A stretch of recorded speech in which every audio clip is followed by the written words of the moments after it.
Hi, welcome back. Class 12th Macroeconomics. Chapter first. Some basic concept of macroeconomics. आज की जो video ये stock and flow के ऊपर होने वाले है। यहाँ पे हम इस वीडियो में जो इकोनॉमी के अंदर हम जो टर्म्स जनरली यूज करते हैं वो इस प्रकार की होती हैं जिनके अंदर हमें कंफ्यूजन्स होता है कि कौन सी टर्म को हम स्टॉक के रूप में देखें और कौन सी टर्म को हम फ्लो के रूप में देखें। तो इसको आज हम यहाँ पर क्लियर करेंगे कि हम स्टॉक किसे कहते हैं और फ्लो किसे कहते हैं और स्टॉक और फ्लो का आपस में क्या रिलेशंस होता है, ताकि कई बार क्या होता है एग्जाम में स्टॉक एंड फ्लो के ऊपर क्वेश्चंस है वो होता है जिससे कि कंफ्यूजन ना हो और बच्चे उसको आसानी से क्लियर कर सकें। तो हम चलते हैं कि जो स्टॉक किसे कहते हैं और फ्लो किसे कहते हैं। तो स्टॉक और फ्लो को हमने इकोनॉमिक टर्म्स के अंदर जो हम देखते हैं उनमें जनरली हम जैसे कैपिटल है, उसके साथ साथ इनकम है, मनी है, सेविंग है, इन्वेस्टमेंट है, इंटरेस्ट है, ये वाइडली इनका यूज किया जाता है। इनमें किसे हम फ्लो कहें किसे हम स्टॉक कहें, तो इसके लिए हमें स्टॉक और फ्लो की जो कंसेप्ट है उसको समझना बहुत जरूरी है।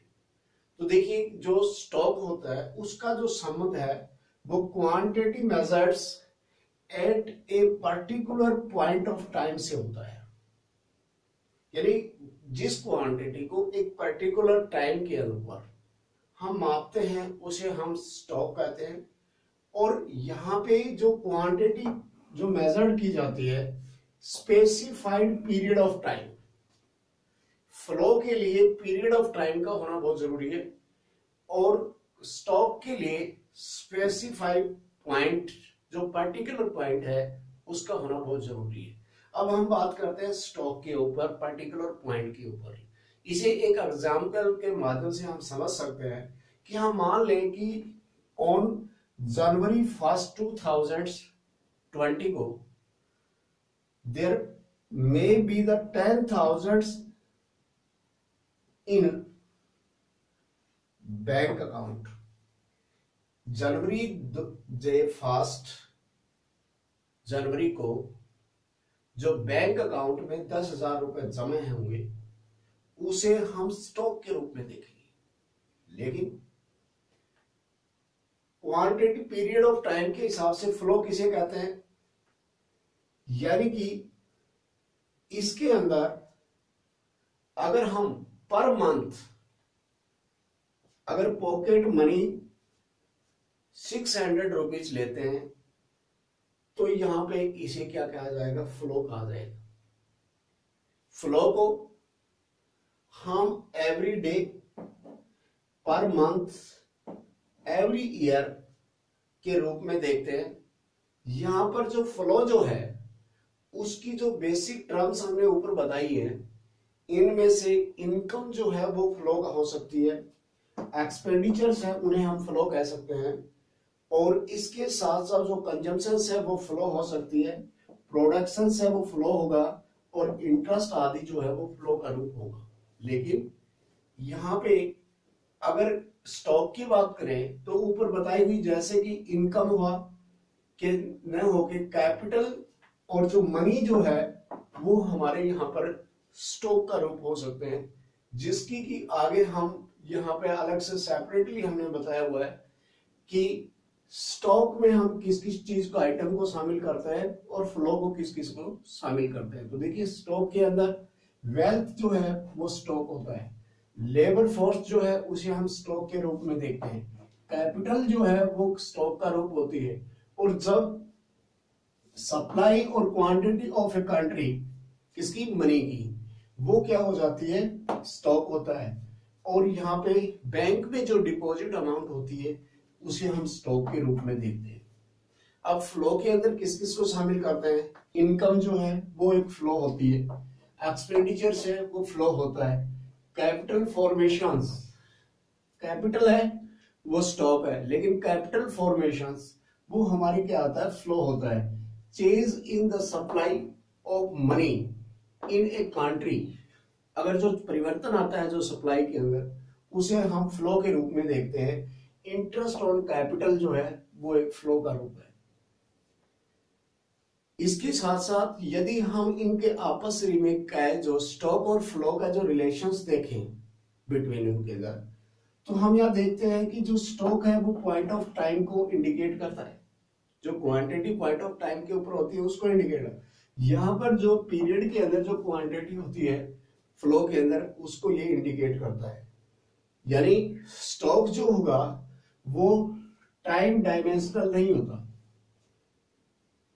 जबकि फ्लो जो है वो टाइम डायमेंशनल के रूप में देखा जाता है। यहां पे स्टॉक के ऊपर देखें तो इसका इन्फ्लुएंस द फ्लो, फ्लो के ऊपर इसका प्रभाव पड़ेगा। अगर स्टॉक ज्यादा होगा तो उसका फ्लो भी ज्यादा होने की संभावना होगी, और फ्लो जो है इसका भी क्या है कि स्टॉक के ऊपर प्रभाव पड़ेगा। अगर फ्लो ज्यादा होगा तो कैपिटल ज्यादा बढ़ेगी, यानी कि ज्यादा मनी है वो स्टॉक होगा। तो इस तरह से इनका एक दूसरे के अंदर आपस में रिलेशंस पाया जाता है। अब यहाँ पर एक विशेष बात ये होती है, जो इंपोर्ट और एक्सपोर्ट होता है उसको हम स्टॉक कंसेप्ट के रूप में नहीं देखते, जबकि फ्लो को क्या है कि जो इंपोर्ट और एक्सपोर्ट को फ्लो के कंसेप्ट के रूप में देखा जाता है। अब यहाँ पर एक दूसरे के अंदर जो म्यूचुअलिटी जो होती है स्टॉक और फ्लो में, उसको यहाँ पर समझना बहुत जरूरी है। अब देखिए ना कि जो फ्लो जो होता है वो क्या होता है, पीरियड को इंडिकेट करता है, जिसके अंदर मंथ भी आ जाता है, डे भी आ जाता है, ईयरली भी आ जाता है। अगर हम बैंक के अंदर पर मंथ 10,000 डिपॉजिट करते हैं, तो ये जो 10,000 जो अमाउंट है जो पर मंथ हम जमा करते हैं, इसे हम फ्लो का रूप देखेंगे। लेकिन वही अमाउंट अगर हम बैंक के अकाउंट को अंदर देखें, 1/1/2021 को बैंक अगर हमारी सेविंग अकाउंट के अंदर अगर देखते हैं, जो बैलेंस होता है उसे हम स्टॉक के रूप में देखते हैं। लेकिन यदि हम 5,000 पर मंथ उसमें से सेविंग अकाउंट में से अगर हम निकालते हैं, तो जो विड्रॉल जो होगी पर मंथ, उसे फिर वो फ्लो का रूप ले लेती है। तो इसका मतलब कि जो पर मंथ जो है, जो हम डिपॉजिट करें या पर मंथ हम जो विड्रॉ करें, वो क्या होगा, फ्लो होगा।